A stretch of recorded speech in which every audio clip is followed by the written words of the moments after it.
Muy buenos amigos, hoy vamos a hablar de la filosofía y la teología cristiana sobre la política.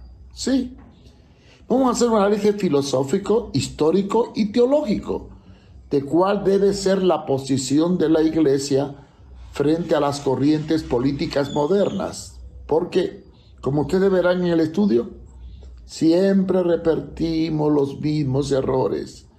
Dicen por ahí que el único animal que mete la pata en el mismo sitio dos veces somos los humanos. Veamos este estudio que nos ayude a entender la posición de la Iglesia en el mundo político. Vamos a hablar de filosofía política versus teología cristiana. Y quiero que pongan mucha atención porque tristemente muchos pastores y líderes están incursionando en un mundo que en realidad no fuimos llamados para ello. La historia es una maestra, sí. La historia está plagada de la intervención de la Iglesia en política. Tristemente, el testimonio del cristianismo ha terminado siempre contaminado con la corrupción del sistema político. En la Edad Media fue el catolicismo romano el que dominó la política. Ahora, en la época moderna, tristemente ha sido el movimiento protestante o evangélico, principalmente lo de la onda de la red apostólica, que quieren inmiscuir la iglesia en política. Entonces la historia se repite. Tenemos que aprender las lecciones de la historia. ¿Quién primero incursionó dentro del mundo protestante o evangélico en política? Pues fue Juan Calvino. Sí. Juan Calvino nació en Francia, al noreste de París, en el año 509. Pasó a la historia como un teólogo, pero tuvo disciplina académica y profesional en letras, tanto en París como en Orleans y Bourges. Su primer trabajo publicado fue un comentario del escrito de La Clementia, de Séneca. Fue una exposición de ciencia política del Renacimiento, ciencia que oscurece la que proclamó también en la misma época Nicolás Maquiavelo. A través de sus obras, El Príncipe, que sigue siendo la favorita de muchos mandatarios y políticos latinoamericanos, Maquiavelo introdujo las técnicas corruptas que hoy dominan la política mundial. Pero tristemente Calvino adoptó una filosofía y política cristiana dentro del Estado. ¿Sí? Juan Calvino afirmó que la iglesia tiene que sobreponerse al Estado. Y así fue que en Ginebra gobernó junto con un cuerpo representativo llamado el consistorio. Estaba compuesto por 9 pastores elegidos en las diferentes congregaciones. Eran los de mayor investidura. La iglesia estaba representada por 12 ancianos y 4 ejecutivos, quienes eran elegidos democráticamente por todos los miembros de la iglesia y gobernaban políticamente. Solo las personas que eran miembros podían ser elegidos para cualquier ministerio. El voto era un derecho adquirido y se respaldaba con buena conducta y participación en la iglesia. De ahí entró la democracia en la iglesia, pero tristemente el error de Calvino es creer que la iglesia desde la plataforma política en Ginebra podría sanear la sociedad. Es el mismo error que cometen hoy muchos pastores. Imponer la moral y la religión por la fuerza dentro de una plataforma política, que fue lo que hizo Calvino en Ginebra. Calvino se radicalizó a tal grado que incluso condenó de herejía a Miguel Servet, un reformador español y científico que desarrolló una cristología contraria a la doctrina de la Trinidad y defendía el bautismo de las personas adultas. Por estas ideas, Miguel Servet fue ejecutado en Ginebra por hereje y condenado a morir en la hoguera el 27 de octubre del año 1553. Ya en los albores de la vejez, Calvino se arrepintió de haberlo hecho, pero impuso la religión por la fuerza. ¿Puede la iglesia cambiar políticamente el sistema social y político? Bueno, vamos a ver. Si el evangelio es un reino dentro de otro reino y ambos son diferentes, es imposible unir los dos sistemas, o sea, hacer un sistema político religioso. Es como tratar de mezclar el vinagre con el aceite, o la luz con las tinieblas, o mezclar la mentira con la verdad. Vamos a ver qué enseñó Jesús al respecto en cuanto a la relación de la iglesia con el Estado. En Marcos 12, 14 al 17, dice que vinieron a Jesús y le dijeron: maestro, sabe que eres un hombre veraz y que no te cuida de nadie, porque no miras la apariencia de los hombres, sino con verdad enseña el camino de Dios. Y le hizo la pregunta coacciosa: ¿es lícito dar tributo a César o no? ¿Daremos o no? Mas él, percibiendo la hipocresía de ellos, le dijo: ¿por qué me tentáis? Traedme una moneda para que la vea. Entonces le dieron la moneda. Ellos le trajeron la moneda y les dijo: ¿de quién es esta imagen? O sea, la inscripción. Ellos dijeron: de César. Y Jesús le respondió: bueno, pues, dad a César lo que es de César y a Dios lo que es de Dios. De manera que él separó una cosa de otra. El concepto cristocéntrico es el reino dentro de otro reino. Sí. ¿Saben que la palabra reino aparece más de 150 veces en el Nuevo Testamento? Y se repite 158 veces porque hay textos que la tienen hasta 2 veces. Lo que establece el principio básico de que el evangelio de Jesús es un reino. Fíjense cómo dijo: buscad primeramente el reino de Dios y su justicia. La palabra reino es traducido de la palabra griega basileia y habla de poder, autoridad, realeza, dignidad y, por supuesto, de un reino en donde hay un rey que tiene soberanía y supremo poder sobre su súbdito. Este rey se llama Jesucristo.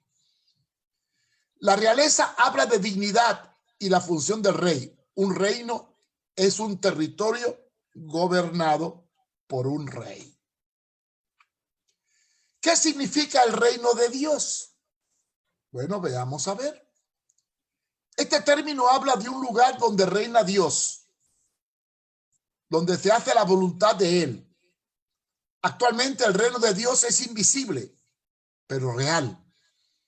Los fariseos le preguntaron a Jesús cuándo había de llegar el reino de Dios y Él le contestó: la venida del reino de Dios no es algo que todo el mundo puede ver. No se ve a decir aquí está o allí está, porque el reino de Dios ya está entre ustedes.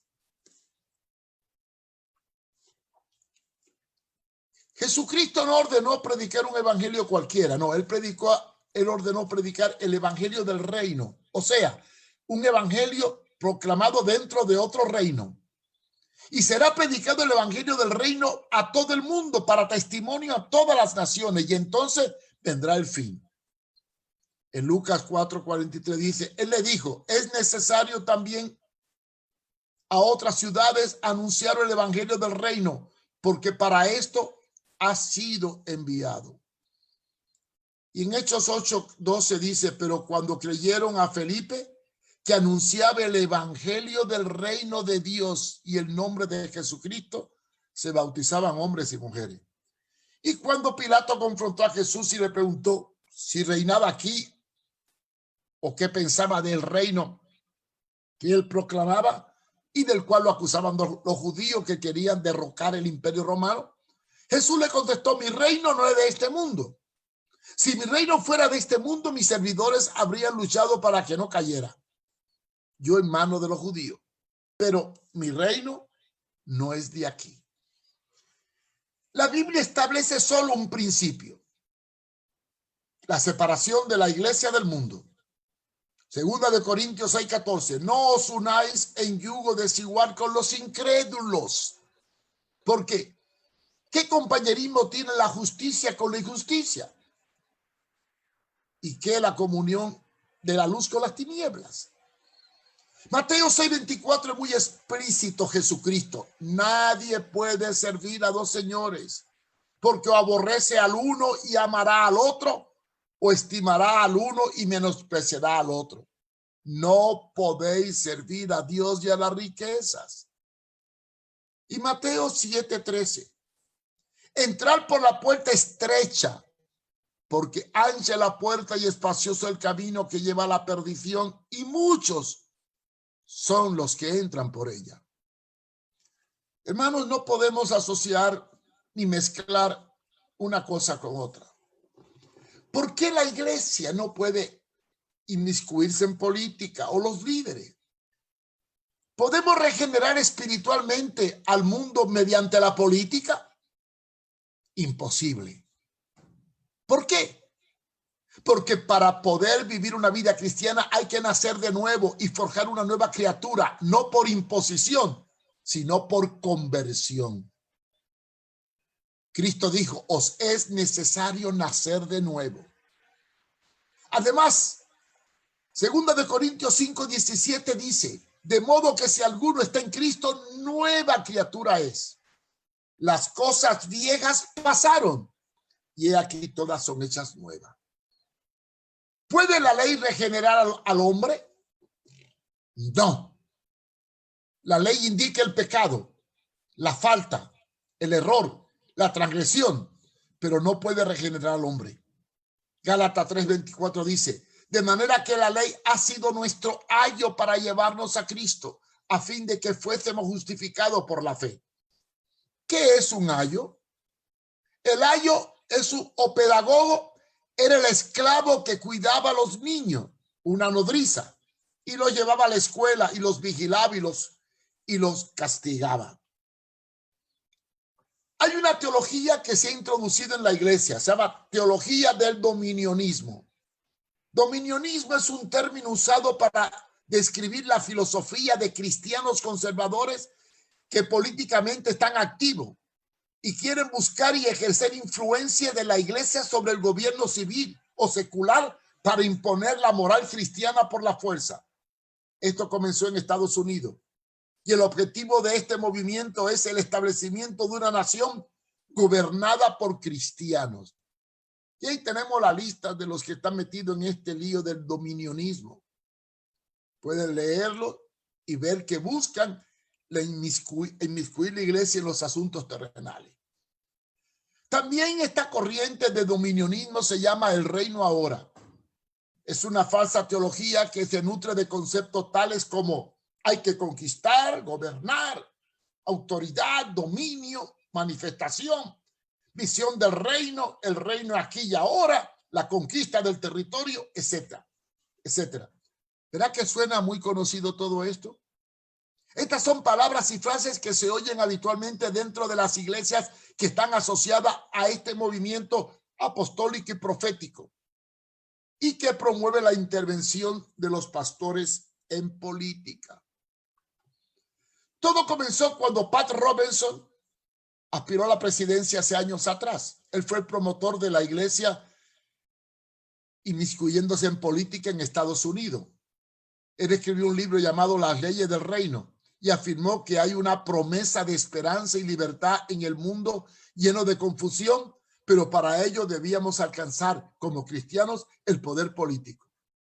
De ahí, muchos grupos evangélicos neopentecostales asumieron el ideario del dominionismo. Pat Robertson nació el 22 de marzo del año 1930.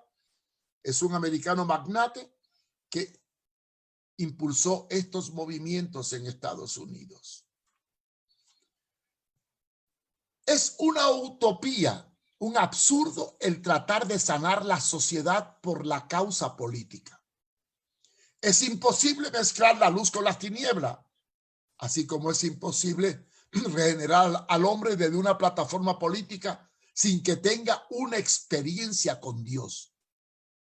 Segunda de Corintios 6:14 dice, no os unáis en yugo desigual con los incrédulos, porque ¿qué compañerismo tiene la justicia con la injusticia? ¿Y qué compañerismo la luz con las tinieblas? ¿Qué mueve a algunos pastores a mezclar la iglesia con el Estado o a promover la política dentro de la iglesia? Yo solamente encuentro dos respuestas. Una, o son ignorantes de la teología bíblica, o dos, la ambición de riqueza y poder los ha cegado. Defiendo y creo en el principio del Estado laico. Uno de los principios fundamentales de la teología cristiana es la libertad de conciencia y elección, algo innato en la naturaleza, que emana de Dios y que se llama libre albedrío. Cuando Dios nos creó, nos hizo a su imagen, nos dio ese derecho de libertad y de opción. Dice Génesis 1:26, entonces dijo Dios, hagamos al hombre a nuestra imagen, conforme a nuestra semejanza, y señoree de los peces del mar y de las aves de los cielos y de las bestias y de toda la tierra y de todo animal que se arrastra sobre la tierra. Nos dio su imagen, la libertad de elección. Hay muchos textos bíblicos que hablan de la libertad que tenemos de escoger. Por ejemplo, Josué 24:15. Y si mal os parece servir a Jehová, escogeos hoy a quien sirváis. Si a los dioses a quienes sirvieron vuestros padres, cuando estuvieron al otro lado del río, o a los dioses de los amorreos en cuya tierra habitáis. Pero yo y mi casa serviremos a Jehová. Noten, decisión. Yo y mi casa serviremos. En 1 de Corintios 9:17 dice, en efecto, si lo hiciera por mi propia voluntad, tendría recompensa. Noten que es propia voluntad. Pero si lo hago por obligación, no hago más que cumplir la tarea que se me ha encomendado. Y Romanos 14:12. De manera que cada uno de nosotros dará a Dios cuenta de sí mismo. De manera que estos textos demuestran que somos libres de hacer lo que quiero. La libertad es un derecho humano. No podemos regenerar al hombre por medio de la política, ni por la fuerza. Ni puede un Estado imponer la moral por la fuerza. Así que no queda duda alguna de que la iglesia no fue creada para inmiscuirse en los negocios de este siglo. Y afirmo que el fundamento de Dios está firme, teniendo este sello. Conoce el Señor a los que son suyos y apártese de iniquidad todo aquel que invoque el nombre de Jehová.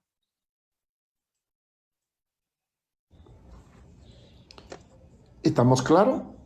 Yo creo que con este estudio tenemos claro cuál debe ser la posición de la iglesia teológicamente frente a la filosofía de la intervención de iglesia en política. Y por lo tanto, cuídese, porque como dijimos en el estudio, no podemos servir a dos señores. Y si hemos sido llamados para ser soldados de Jesucristo, no debemos traicionar nuestro llamado. Dios nos acompañe.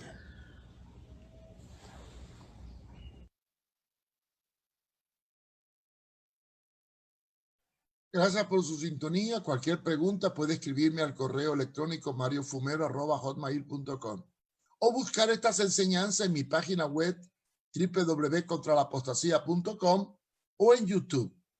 Gracias por todo y mañana estaremos de lunes a viernes a esta misma hora trayendo la enseñanza en esta época de pandemia.